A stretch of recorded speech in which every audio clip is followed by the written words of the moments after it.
Good afternoon, and thank you for tuning into this presentation on trauma, the nervous system, and the substance use cycle. For those of you who don't know me, my name is Leah Martin, and my role here at the Eskedum Health Center is to help provide support to people who are in any of the stages of substance use and recovery. And so there's 5 of those main stages that range from pre-contemplation of treatment all the way through to post-treatment and the recovery stage. So this information is something that is useful to us at any point in our journey, and it's always good to have reminders of how our bodies work and how the information is processed. This workshop came about because I was starting to interview people on what were their challenges in recovery and early stages of recovery. What kind of support were people looking for? And one of the things that came out of those one-on-one interviews was that people are interested in learning more about their own biology and how trauma is stored in the body, and then also just continued learning about addictions. So I put together this little presentation, and I hope that people enjoy it. I will be posting my phone number and the email address you can reach me at after if there's any more questions that people have. After this, we can continue the conversation. Feel free to give me a shout. So without further ado, I will share the presentation and we'll begin.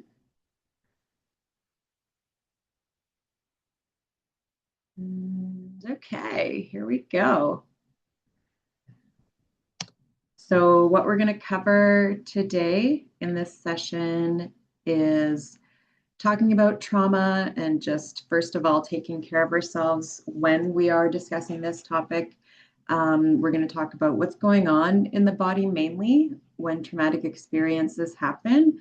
This happens in 4 ways, 4 responses in the body.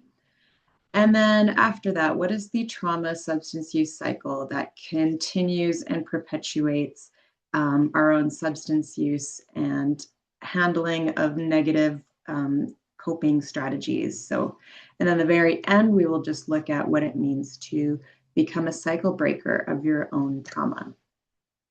So first off, I just want to remind everybody that talking about trauma is not an easy conversation.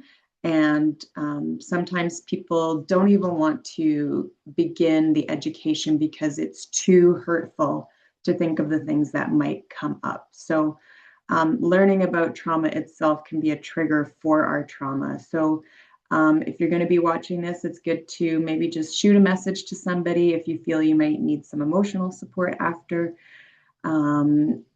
or connect with somebody soon after, a counselor or whatnot. We might be talking through some information and you might recall something. I've always found it's good to just jot things down in a journal to get them out, and then we can revisit those considerations later. And then talking about trauma can be a point of helping to understand ourselves better and our experiences, and it can ultimately help us build compassion for ourselves and others. So it's a really important item to be able to slowly dig in and thaw the layers of our historical traumas in a safe and grounded way. So strategies to remember if you're feeling a little triggered throughout this presentation, to just do any kind of physical grounding techniques you may know already. Deep breathing is one. I might even just invite you right now to take some deep breaths as we're doing this introduction. We can also do some orienting in the moment. So orient safety to the present moment. That means looking at something, picking something up, making noise to ground ourselves if something is triggering, or feeling something that's tactile to bring us back to the present moment. And yeah, again, taking deep breaths. There's many different grounding strategies, placing your feet flat on the floor and imagining a line going straight down to the middle of the earth is also another common practice. So yeah, just I ask you to take care of yourself during this presentation. And so first off, we're going to ask, what is trauma? And so the two definitions I pulled up are first by Bessel van der Kolk, who's one of the leading researchers on trauma, and he defines it as trauma, by definition, is the result of exposure to an inescapably stressful event that overwhelms a person's coping mechanism. And the Canadian Centre for Addiction and Mental Health says that trauma is the lasting emotional response that often results from living through a distressing event. Experiencing a traumatic event can harm a person's sense of safety, sense of self, and ability to regulate emotions and navigate relationships. So long after the traumatic event occurs, people with trauma can often feel shame, helplessness, powerlessness, and intense fear. And this is what makes trauma lasting in the body. So what else contributes to a traumatic event? There are some main characteristics about what makes an event traumatic. So the event is a traumatic experience based on how severe the incident was and the degree of emotional response experienced. For example, how intense the anger was when the event occurred, or how intense the fear was, or stress or confusion, and how the sense of helplessness or powerlessness or horror of the event impacted us. What also makes a traumatic event is the individual's perception of what happened. Sometimes a traumatic event might not be as bad for you as someone else. For example, in the case of, an immediate family member passing away, perhaps it's different for someone not as deeply seated in our emotions if we didn't know them as well, or somebody could perceive a different accident in some way as less traumatic. If you've never been in a car accident, maybe that's not as traumatic to witness. If you have been in a car accident, witnessing one would be extremely traumatic to you, potentially.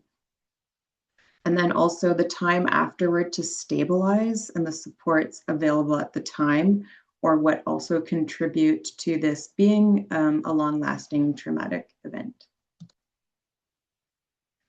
So what's going on in the body when we are experiencing trauma? The trauma has 4 responses in the body.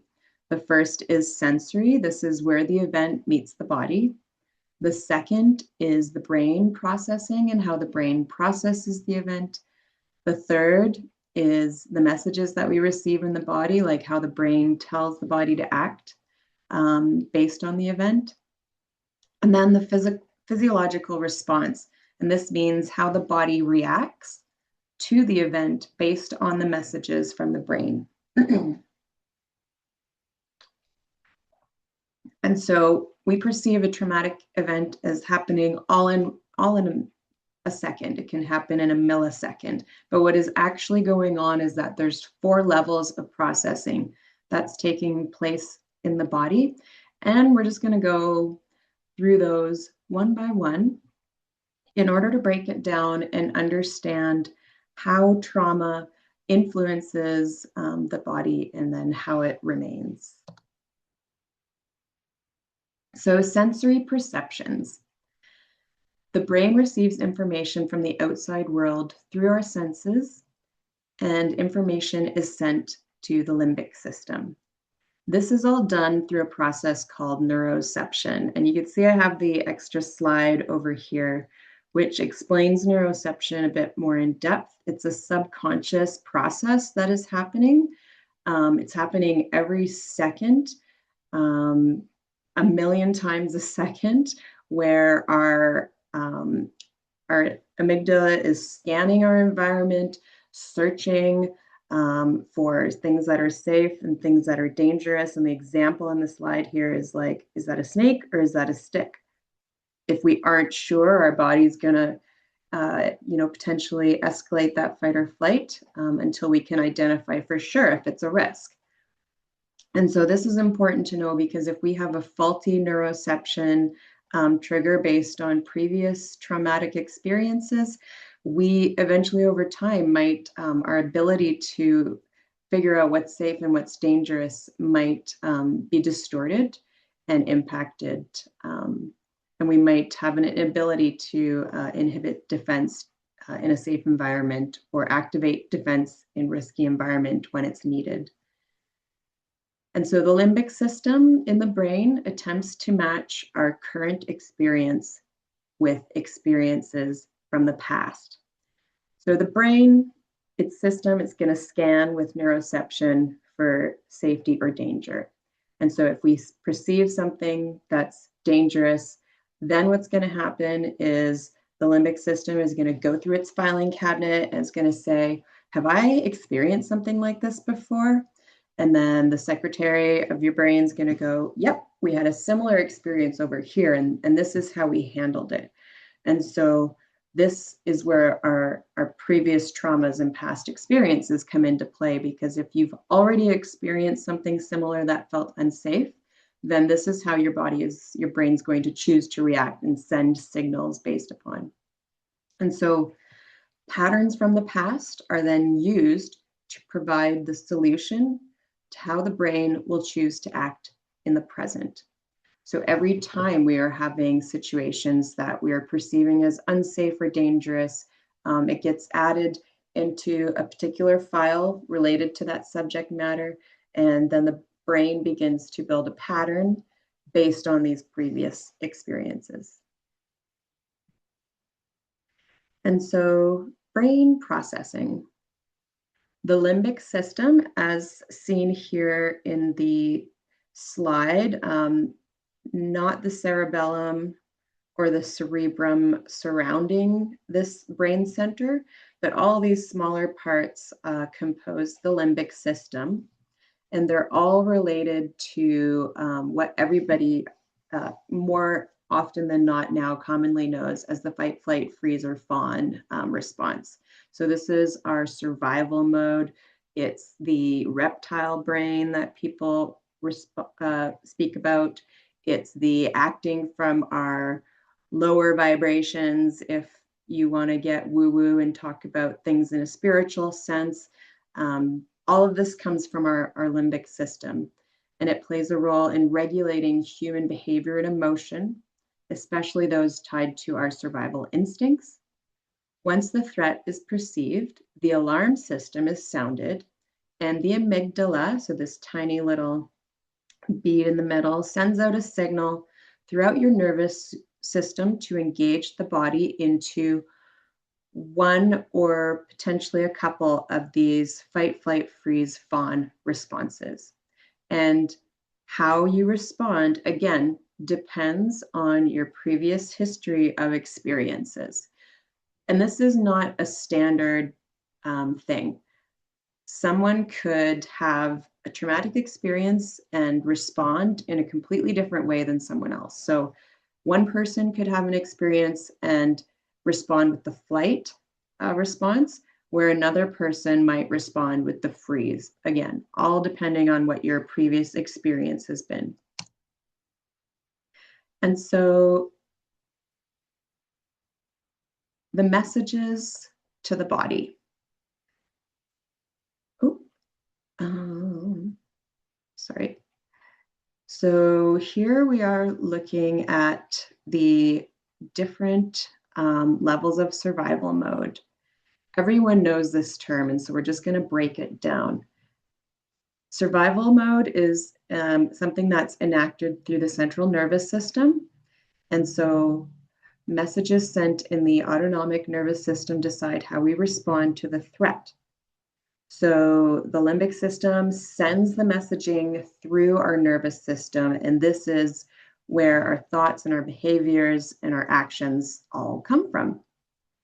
And so the sympathetic branch of the ANS, the fight or flight response, was first discovered by Walter Cannon in 1920. And this is or documented at least in research. And this is where we are increased strength, heart rate, oxygenation of blood to the muscles, and you get your extra oomph of energy to run away from that lion or that black bear that's chasing you. The other part of the autonomic nervous system is the parasympathetic branch. So the sympathetic monitors the fight or flight. This is the upward energy of the nervous system. And the parasympathetic branch controls the lower response, which is the freeze response, which was only added into research as of 1994 when Stephen Porges, doctor, developed what we all now, many counselors refer to as the polyvagal theory. And so the parasympathetic branch with the freeze response is about avoiding danger by reducing physical or emotional pain. So it's basically shutting down the body to conserve energy. And then more recently developed by Pete Walker, a relationship therapist in 2003, he coined the fawn response, which is a bit of a different response than the freeze because it involves, based on, again, your own experience, it can involve a sympathetic or parasympathetic response where this looks like appeasing people. This is the people pleasers for all our codependents out there. This often involves someone who is the caretaker or possibly also a threat. The fawn response disconnects us from our emotional state. It often disconnects us from sensations in the bodies to help us numb. It shuts down our ability to respond to our personal needs, and with prolonged exposure can contribute to things like identity loss or confusion or just not really knowing how you're feeling. I think it's not uncommon for many of us to be burnt out and, just trying to maintain the status quo in our lives, and we just feel emotionless. Like you can feel happy for a friend, or you can still engage in a conversation and be upward with our sympathetic energy, but then at the same time, you feel completely empty and numb inside. So this is why the fawn response is both comes from the sympathetic and parasympathetic response in the body. Okay, cool. And so here we have the polyvagal theory by Stephen Porges with the fawn response added in. And we can just see, if we go around, there's key words and common experiences and behaviors that we can experience or engage in order to help ourselves. So common experiences for fight mode: our muscles get tensed. We have increased heart rate. It's often associated with anger or embarrassment or threat. Think about, maybe if you were young and you got into a lot of fights, what was that energy when somebody challenged you? You have the outburst of rage, or perhaps it stems from bullying or someone controlling you. It could be a caregiver who you didn't feel safe around. And the response would be to go into fight mode, right? And then at the bottom, it says, here are some recovery strategies. And so a strategy to dealing to the fight response would be to just take a time out, put yourself in a timeout, and accept that you're totally triggered and we need to figure out how to keep yourself safe and others safe. And how can we get this energy out in a healthy way? So maybe you go do some punching at the punching bag. Another common one is to just go into gratitude mode to switch the thoughts over to something positive. Or if you're spiritually advanced, you might be able to just click over and think, oh, no, I'm going to choose forgiveness instead of engaging in fight mode. And then again, if we go over to the right in the flight column, the common experiences of flight are just, anxiety in general, being on edge or feeling tense. How many people struggle With social anxiety, this is definitely sympathetic energy from the flight response when we aren't able to relax easy. We never had positive social experiences that outweighed the desire to flee or run away from this situation. And then behaviors after the flight response might look like continuing to worry about something or ruminate over something, like something somebody said or something that might happen as a result of a behavior. Might be, you walk into a room full of people and you're like, I'm uncomfortable. How do I get out of here? And so you're like not present and you're planning your escape. You're figuring out how to avoid the situation, etc. And then a recovery strategy for that would be to just provide yourself with, some insight to, I'm feeling this because I have had negative experiences, but I'm going to choose to take deep breaths and work on being present. You're going to be with what you're feeling and not try to numb it or avoid it. You're just going to allow it to express itself through the body and support yourself through the difficult, challenging experience. And then if we go to the bottom, we have the freeze response. And so common experiences of the freeze response are feeling numb, disassociated, low energy. We don't have motivation. We don't really have a vision. We might have lower immune system defenses and also experience a lot of colds, or we might feel terror in our freeze response. So I'm thinking of like Jurassic Park, when they're running away from dinosaurs and you're just stuck and paralyzed and you can't run because it's just the odds of running might make you a dino snack. And so, and then common behaviors for someone who is living in prolonged freeze response might be someone who isolates a bit more or avoids decision making or situations because we just don't deal well with conflict and we don't want to have to figure out any answers. Freeze response might result in more ruminating or oversleeping or as well daydreaming or not being present, and a lot of negative self-talk, right? Is very typical of someone who struggles with being in a freeze response. And so some strategies they list here are to just understand the needs of our inner parts, like what's going on for us emotionally, and where, again, this behavior might be stemming from, finding some positive coping skills and getting some mindfulness or grounding skills under our belt. There's lots of resources on YouTube. I am a YouTube junkie. I love going on YouTube and looking up different ways to support myself mentally, emotionally, physically, and spiritually. And then another strategy for freeze response is also just to accept where you're at and find compassion. Instead of building up the negative self-talk, we're going to just have compassion for ourselves. That means being positive towards ourselves, even when we're not really feeling it. And we're going to start saying, yes, I can find help. Yes, I want to just be real that I feel numb, but I want to get help to figure out why I feel this way. And then the fawn response on the bottom right, common experiences might be overwhelm, emotional burnout, shame, disappointment with ourselves. It might look like chronic pain exhibiting or illness. Depression can also be a result of fawning because we have two energies working against each other, which leaves us just feel like emotionally drained and we don't know how we're feeling. And we might not feel authentically able to know ourselves.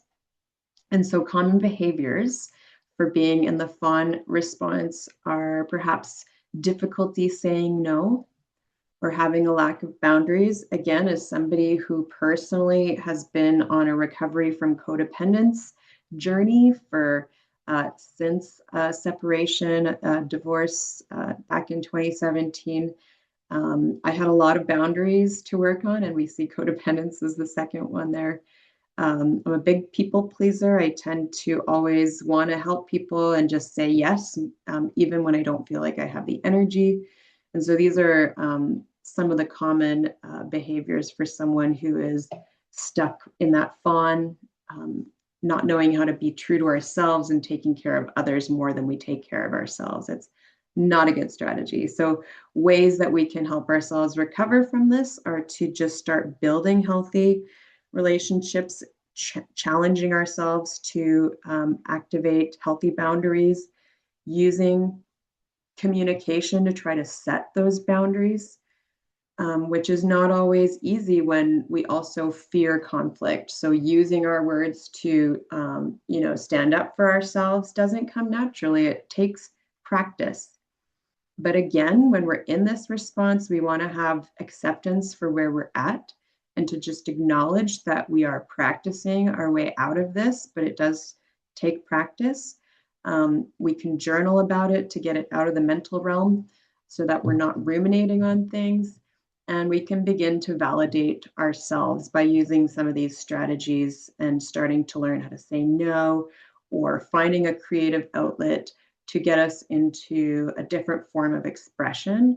So we're not just living up here in our minds. The fourth way that we are exhibiting trauma when it's happening is a physiological response. And so based on which response the nervous system chooses, the threat is recorded in the limbic system hard drive for future reference, like an imprint of the experience, we could say. And so trauma is the residue of an experience that has not been stabilized or processed in the body, potentially leaving the body in a state of arousal or out of balance. Going forward, the autonomic nervous system may perceive threat for incidences that feel similar but are different. The lasting effects are faulty wiring or a lack of homeostasis. This means balance in general. And we could compare it to a furnace system whose thermometer is broken and can't tell whether to heat or cool the home. So when we have multiple of these experiences, and we're not able to process out what's happening in the moment or become stabilized afterwards, this is where we start to get mixed messages in the brain, and we might be overprotective in situations because our physiological response is just we're doing what we're programmed to do, right? So on the whole continuum, we have the sensation. External is, we read our external world with the neuroception, and then it's processed within the brain's survival system. And then we have an action or a response that's taken, and the messages are sent out on how we're going to handle this via the nervous system. And the nervous system then further kind of supports the messaging of the moment to help keep us safe ultimately. And so trauma, we can have traumatic events, but trauma that lives with us and becomes a barrier to healthy quality of life or positive well-being are events that happen really quickly on top of each other, and it's called compounding. So significant events compounded. That means like they're just layered on top of each other without much time for support or stabilization. And this happens in communities that have a lot of experiences with people passing away before we can process our grief, or even in a home where there might be active substance use and we're not getting the proper basic needs met. This can also be seen by the body as a threat. And so then how we act based on that are all just our survival mechanisms. So our bodies were designed to handle all the states of the nervous system in order to help us survive. When events like this happen in clusters, or more often than usual, the body can struggle to return to normal. Trauma is passed down intergenerationally, primarily through epigenetics, where environmental stress alters chemical tags on DNA, changing the gene expression, not the DNA itself, in offspring. These modifications often prepare a child's nervous system for high stress, increasing risks of PTSD, anxiety, and metabolic issues. So, this is when we talked about intergenerational trauma.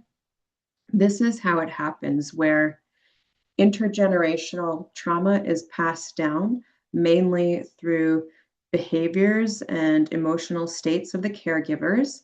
And so then the child in that environment begins to internalize those events. And over time, the epigenetics, which is the study of our genes and how environmental circumstances can impact us, has shown that the genetic expression changes, and the intergenerational trauma is then not only passed down through behaviors or other external factors, but it actually becomes an internal factor by then being born from from a family where there has been a lot of trauma. So the nervous system responds to real or imagined traumatic events.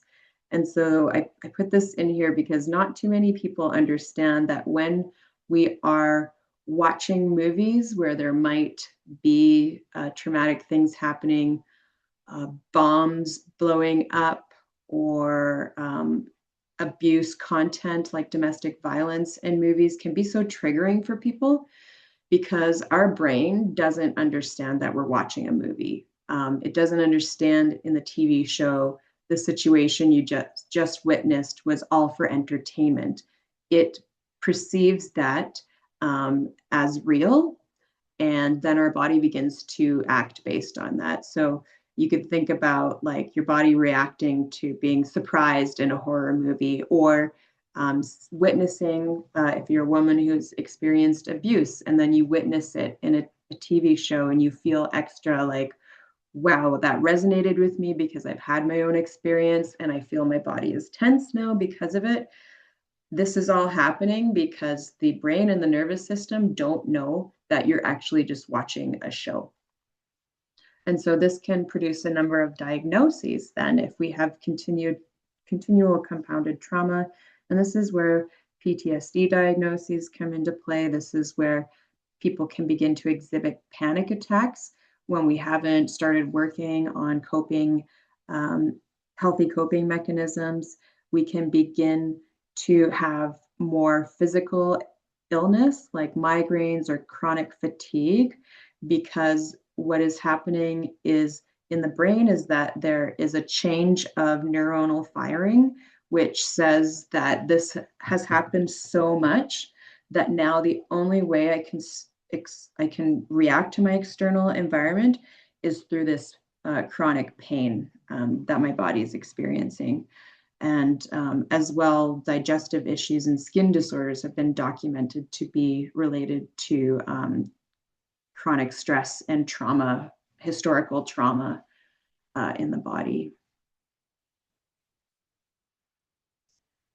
And so, how does all of this create or contribute to addiction in our lives? Oh, darn it. I accidentally, let me go back. Oh, we're going to do that. Sorry, folks, from current slide. There we go. Okay, back in. So the trauma and addiction cycle begins with the initial event. So we have pain. We're going to just call the initial event the pain that's happening. And so we have this pain, and it our body senses it, and limbic system is looking through the filing cabinet to see what are the experiences I've had. And so this might bring up a bunch of different issues like distress or physiological pain, like we just discussed, an anxiety response, or it would bring up a fear or frustration, hurt or anger. Generally, it's something negative, and generally, it's something that we're not yet ready to spend time with or process in the body. And so then the body's strategy in order to conserve our energy to live our lives still and be able to maintain the day to day, our body enacts a strategy. So I know most people wouldn't think of substance use as a strategy or something positive. But what the body, the messaging of the body is saying is that we've experienced this trauma, and the only way to avoid the worst pain from this is to do all these other things that are going to provide some temporary relief, right? And so this is where the avoidance comes in behaviors like substance use, drinking, eating, overeating, high risk behaviors like driving fast or just being reckless in some shape or form, sexual acting out. It can be promiscuity or just the constant need for sexual attention. We avoid it through just typical relationship seeking when we're, trying to not work on ourselves and our own trauma. We're just going to be like, well, I'm going to go look for a boyfriend and then wonder why boyfriend or girlfriend, wonder why we aren't like getting positive experiences in the dating world. It's most likely because there's parts of us that we need to heal in order to attract that healthy relationship. And another big one is gambling in order to avoid issues. Overworking is also one that generally people see as positive, but it can actually be quite a negative response to our bodies and our family structure if we're overworking. Overspending, like shopping as an addiction, is also another way we avoid. Extreme exercising can also be seen as avoidance if we're not tending to the other daily things that our life needs. Like if we're just going to the gym all the time and we're not like paying our bills or paying our rent on time, then is exercising helping us, or is it just a tool for avoidance? And then, of course, technology like computers or gaming is probably number one in society right now. And so, as we just mentioned, all of these things provide a bit of temporary relief, right? There's some positive reinforcement that triggers our dopamine response, which makes us feel good in the moment. We feel a bit of relief from the avoidance behavior, and we're able to stop feeling stressed out for a moment until not, and then until we need to feed the cycle again. And many people watching this might have gone through treatment already and are very familiar with this, but these are just really good reminders. And as we're listening through, if any other questions are coming up for you, I really do want people to engage or send me an email about something that was insightful for you. And so back to the cycle, when we have used temporary relief to avoid something, then we see here that we start to build the need for continual use, which is the foundation of the addiction. It's necessary to continually use to create the physiological response, which is the dopamine relief, which is us just temporarily, again, avoiding the pain and dealing with the issue that we need to solve by other activities and not focusing on the thing that we should be really digging into, whether it's a relationship with a parent in early childhood or a situation of abuse that may have happened. There are ways for us to get support and help for yourselves in this. And if you're not quite sure where to start, again, please reach out and we can look at what you've tried and where we can go next. And so then, of course, when we have continual use of dealing with our stress or trauma in this way, life gets complicated because then we're reliant on a false sense of relief from any of these, strategies that we've enacted to help feel better about ourselves when we don't know how to cope with the pain. And also this PowerPoint is available. If anybody wants to send me an email, I can just send it out to you. No discussion needed either, if you just want the information. And so there's a term that's come up a lot more recently for cultures and people dealing with breaking intergenerational trauma. And the term is cycle breaking. And so we can begin to break the cycle of substance use. We can break the cycle of trauma, intergenerational trauma passed down from family to family as we begin to dig in and start researching how to help ourselves. And so that involves understanding the trauma cycle to help build knowledge and awareness of ourselves when we're falling into the cycle and how we want to break out of it. And it involves building new skills in order to help us behave and choose differently. There's a famous quote that is attributed to Einstein, but I actually don't think it is from Einstein, where the definition of insanity is doing the same thing over and over and expecting different results.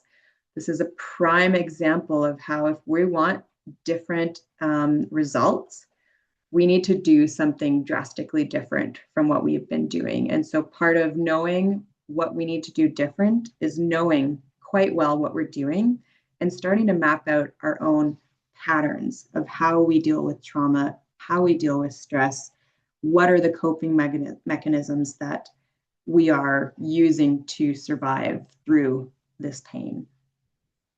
And so neuroplasticity, this word is also something really relevant for people in recovery, because neuroplasticity means it's the brain's ability to rewire itself in time. So neuroscience used to think that the brain was finite, and that, which means that it grows and our brains mature by the age of 25, and that's it. Nothing else changes. And then whatever you experienced in early childhood events, like this is just who you are. This is your program, so to say. But a neuroscience is now coming out with strong evidence that actually we are lifelong learners, and we have the ability to constantly be building positive reinforcement, which can change our brain structure. So Gabor Mate is one of the first doctors to really come out there with the information of how brain activity is supported in early childhood, with mothers looking at the babies and how this is a determinant of confidence in later life. We now know that we can also use strategies or do exercises to help us build the things that we were lacking in early childhood. We can do these practices now, and we can change the way our brains work. We can change the structure, but it involves putting in time and practice. I sometimes ask people, how long were you in your addiction? I was in my addiction for 10 years. Okay. It may take at least up to about half that amount of time, so 5 years, before we're really seeing the results we want, because we have to put in equal effort, equal time doing our homework to make ourselves different people from the time that we spent living in survival mode that made us the people we didn't want to be. And so it takes practice. Just like practicing an instrument, we have to practice healthy coping mechanisms. And so becoming a cycle breaker also means that we're becoming aware of the emotional states we experience from day to day. And this is why journaling is such a healthy activity, even if we're just writing down point form at the end of the day. I did this, this, this. I felt really angry at this point, but I got over it this way. Going to bed, feel tired. It doesn't have to be like, Anna Green Gable's journal entry. It can be something quite simple. And over time, you might see you expand on, how you describe things or what you're documenting, but just start with whatever you can do in that moment. And then we become aware of what stresses ourselves out as well. So when we know what's going to potentially stress us out, if we don't think we have the ability to cope, then we can do some prevention and not place ourselves in these stressful events if we don't have the strategy yet. So we're going to mind where we're going. We're not going to go to a bar to have dinner with friends in early recovery. That's just like, we're asking to trigger ourselves. So we're not going to do that. And we're also going to look to help ourselves establish healthy routines and structure, because this is going to be what holds us in our recovery. I think that people have a lot more free time than they know what to do with. And so even if we're making a schedule saying, I'm going to wake up and I'm going to eat breakfast from 8 to 9, and then from 9 to 10, I'm going to go for a walk. Knowing what we're doing every, half hour to hour of the day can help us be aware of like, when's my downtime? When do I start thinking about like, oh, I'm bored. I'm going to go get a drink or any other kind of seeking behavior. So knowing how we set our time is crucial. And then the last point here is just to remember to take it slow and not push ourselves. Sometimes people have high expectations in early recovery, and it's really a lot more simple than that. It's about just taking it easy and knowing your own capacity. Capacity means like our ability to deal with the things of life.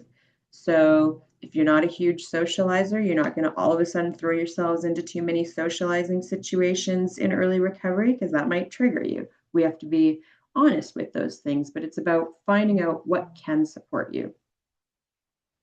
And so, yeah, I love this little meme that I found online. It says, "Why I'm the cycle breaker." And it's just filled of beautiful truths where I'm willing to face the hard truths. I'm willing to prioritize my mental health, because this is what we're doing when we are becoming a cycle breaker.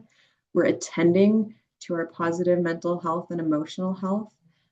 We value emotional safety over the need to respond through the stress patterns. We're unlearning the things that didn't serve us. We are starting to talk openly about what others don't want to talk about. And we begin to recognize, I don't want to pass down my pain. I'm not going to yell at my kids like my mother yelled at me. Personal experience again. I'm going to find a different way. And in that, we are also questioning the ways that things have been done and if that's serving us, or should we think, how can I do this differently? I tell my friends I raise my children different than how my mother raised us, because I didn't always agree with her decisions. And so I'm trying to do things in a different way, but still healthy, that support my children. So yeah, if anybody is watching this, you can feel free to take a quick picture of the contact information. You can shoot me an email and I can send you a copy of this PowerPoint to have and make notes for yourself. You can watch this presentation again as well with the PowerPoint. You can call the health center and you can say, Neil, at the front desk, I need some help with something and I don't know who to talk to. Maybe you need some home support as an elder. Maybe you want to come talk to Harriet Hurd as the counselor here, or a number of other services, or maybe you want to come see me and talk about where you're at in recovery and how I can support you either getting a treatment or just where you're at in your recovery right now. And then I also have a personal phone. This is my direct phone number with confidential voicemail. Nobody checks it but me. So feel free to call, leave a message also if you want to touch base. And then if you're like me and you read books for the reference list, so you have other things to read and constantly research, the PowerPoint also has a reference of books and things that I took the information from, or just some really good reads in general. So So we'll just end it there. And I just want to thank you if you've taken the time to watch this short presentation today. And yeah, again, if there's any questions, just reach out to me, Leah. I would love to chat more with you. Cook Stretchum, and we'll see you later.